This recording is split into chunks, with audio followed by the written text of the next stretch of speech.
This is the second half of Servants of the Queen by Rudyard Kipling.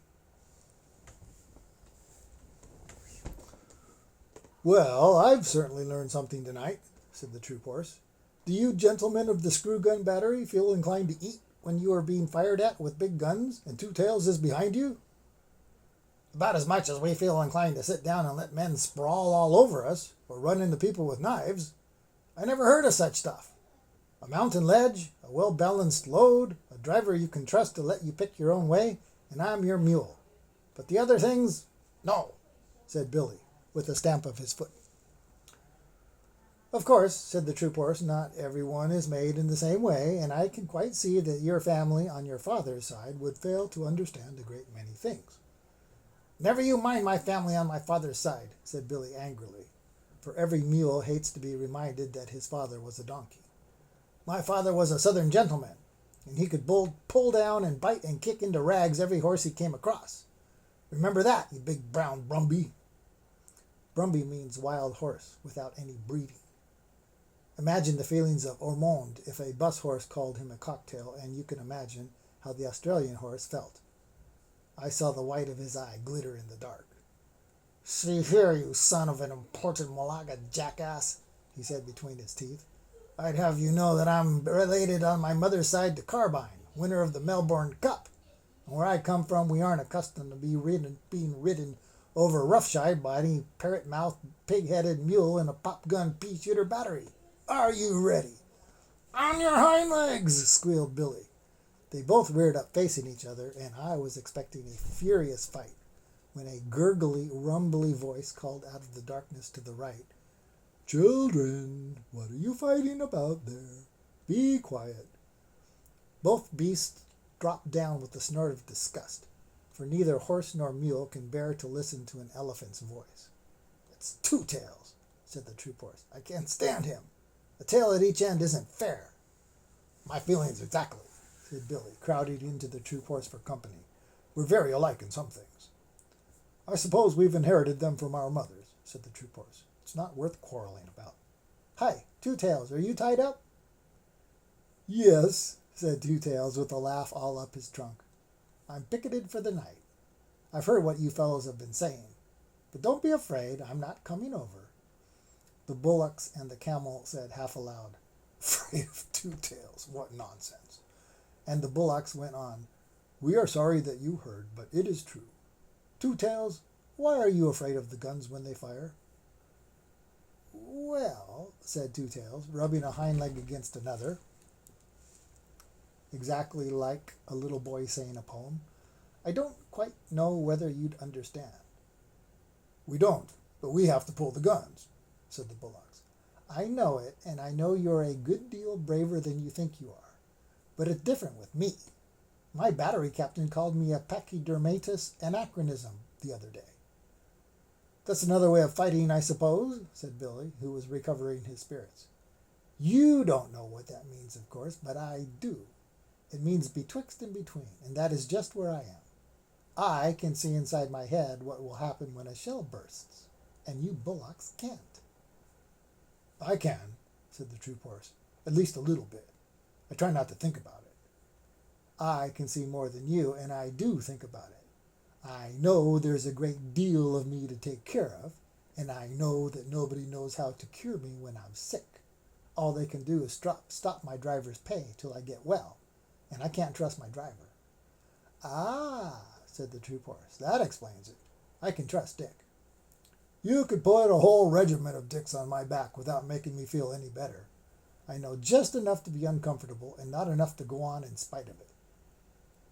We do not understand, said the bullocks. I know you don't. I'm not talking to you. You don't know what blood is. We do, said the bullocks. It is red stuff that soaks into the ground and smells.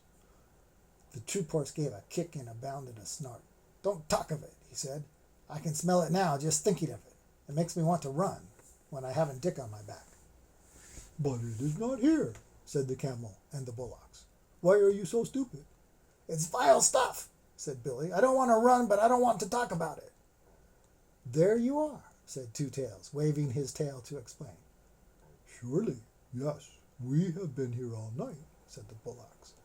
Two Tails stamped his foot till the iron ring on it jiggled. Oh, I'm not talking to you. You can't see inside your heads. No, we see out of our 4 eyes, said the bullocks. We see straight in front of us. If I could do that and nothing else, you wouldn't be needed to pull the big guns at all. If I was like my captain, he can see things inside his head before the firing begins, and he shakes all over, but he knows too much to run away. If I was like him, I could pull the guns. But if I were as wise as all that, I should never be here. I should be a king in the forest, as I used to be, sleeping half the day and bathing when I liked. I haven't had a good bath for a month. That's all very fine, said Billy, but giving a thing a long name doesn't make it any better. Shh, said the troop horse. I think I understand what Two Tails means. You'll understand better in a minute, said Two Tails angrily. Now you just explain to me why you don't like this. He began trumpeting furiously at the top of his trumpet. Stop that, said Billy and the troop horse together, and I could hear them stamp and shiver. An elephant's trumpeting is always nasty, especially on a dark night. I shan't stop, said Two Tails.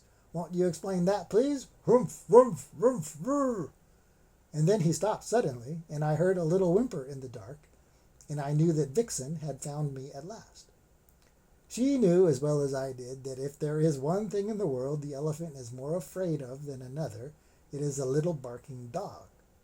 So she stopped to bully Two Tails in his pickets and yapped around his big feet. Two Tails shuffled and squeaked. Go away, little dog, he said. Don't snuff at my ankles or I'll kick at you. Good little dog, nice little doggy then. Go home, you yelping little beast. Oh, why doesn't someone take her away? She'll bite me in a minute. Seems to me, said Billy to the troop horse, that our friend Two Tails is afraid of most things.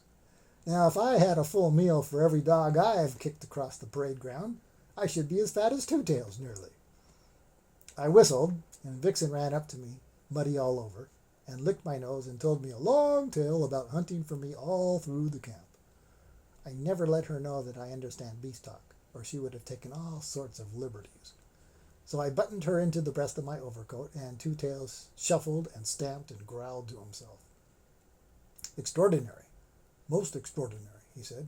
It runs in our family. Now, where has that nasty little beast gone to? I heard him feeling about with his trunk. We all seem to be affected in various ways, he went on, blowing his nose. Now, you gentlemen were alarmed, I believe, when I trumpeted. Not alarmed, exactly, said the troop horse, but it made me feel as though I had hornets where my saddle ought to be. Don't begin again. I'm frightened of a little dog, and the camel here is frightened by bad dreams in the night. It is very lucky for us we haven't all got to fight in the same way, said the troop horse. What I want to know, said the young mule, who had been quiet for a long time, what I want to know is why we have to fight at all. Because we're told to, said the troop horse with a snort of contempt. Orders, said Billy the mule, and his teeth snapped. Hookum har! It is an order, said the camel with a gurgle, and Two Tails and the bullocks repeated, Hookum har! Yes, but who gives the orders? Said the recruit mule. The man who walks at your head, or sits on your back, or holds the nose rope, or twists your tail, said Billy and the troop horse and the camel and the bullocks one after another. But who gives them the orders? Now you want to know too much, young un, said Billy, and that is one way of getting kicked. All you have to do is obey the man at your head and ask no questions. He's quite right, said Two Tails. I can't always obey because I'm betwixt and between, but Billy's right. Obey the man next to you who gives the order, or you'll stop all the battery, besides getting a thrashing. The gun bullocks got up to go. Morning is coming, they said. We will go back to our lines. It is true that we only see out of our eyes, and we are not very clever, but still, we are the only people tonight who have not been afraid. Good night, you brave people. Nobody answered, and the troop horse said, to change the conversation, Where's that little dog? A dog means a man somewhere about. Here I am, yapped Vixen, under the tail gun with my man. You big blundering beast of a camel, you upset our tent. My man's very angry. Pooh, said the bullocks. He must be white. Of course he is, said Vixen. Do you suppose I'm looked after by a black bullock driver? Wah, "Wah! Ooh!" said the bullocks. "Let us get away quickly." They plunged forward in the mud and managed somehow to run their yoke on the pole of an ammunition wagon where it jammed. "Now you have done it," said Billy calmly. "Don't struggle. You're hung up till daylight. What on earth's the matter?" The bullocks went off into the long, hissing snorts that Indian cattle give, and pushed and crowded and slewed and stamped and slipped, and nearly fell down in the mud, grunting savagely. "You'll break your necks in a minute," said the troop horse. "What's the matter with white men? I live with them." "They eat us! Pull!" said the near bullock. The yoke snapped with a twang, and they limbered off together. I never knew before what made Indian cattle so scared of Englishmen. We eat beef, a thing that no cattle driver touches, and of course the cattle do not like it. "May I be flogged with my old pan chains. Who'd have thought two big lumps like that losing their heads?" said Billy. "Never mind, I'm going to look at this man. Most of the white men I know have things in their pockets," said the troop horse. "I'll leave you then. I can't say I'm over fond of them myself. Besides, white men who haven't a place to sleep are more than likely to be thieves, and I have a good deal of government property on my back. Come along, young un, and we'll go back to our lines. Good night, Australia. See you on parade tomorrow, I suppose. Good night, old hay-bales. Try to control your feelings, won't you? Good night, Two-Tails. If you pass us on the ground tomorrow, don't trumpet. Spoils our formation." Billy the mule stumped off with the swaggering limp of an old campaigner as the troop horse's head came muzzling into my breast, and I gave him biscuits, while Vixen, who was a most conceited little dog, told him fibs about the scores of horses that she and I kept. "I'm coming to the parade tomorrow in my dog cart," she said. "Where will you be?" "On the left hand of the second squadron. I set the time for all the troop, little lady," he said politely. "Now I must go back to Dick. My tail's all muddy, and he'll have 2 hours hard work dressing me for the parade." The big parade of all the 30,000 men was held that afternoon, and Vixen and I had a good place close to the Viceroy and the Amir of Afghanistan, with his high black hat of Astrakhan wool and the great diamond star in the center. The first part of the review was all sunshine, and the regiments went by in wave upon wave of all legs all moving together, guns all in a line, till our eyes grew dizzy. Then the cavalry came up to the beautiful cavalry canter of Bonnie Dundee, and Vixen cocked her ear where she sat on the dog cart. The second squadron of the Lancers shot by, and there was the troop horse, his tail like spun silk, his head pulled into his breast, one ear forward and one back, setting the time for all his squadron, his legs going as smoothly as waltz music. Then the big guns came by, and I saw Two-Tails and 2 other elephants harnessed in line to a 40-pounder siege gun, while 20 yoke of oxen walked behind. The 7th pair had a new yoke, and they looked rather stiff and tired.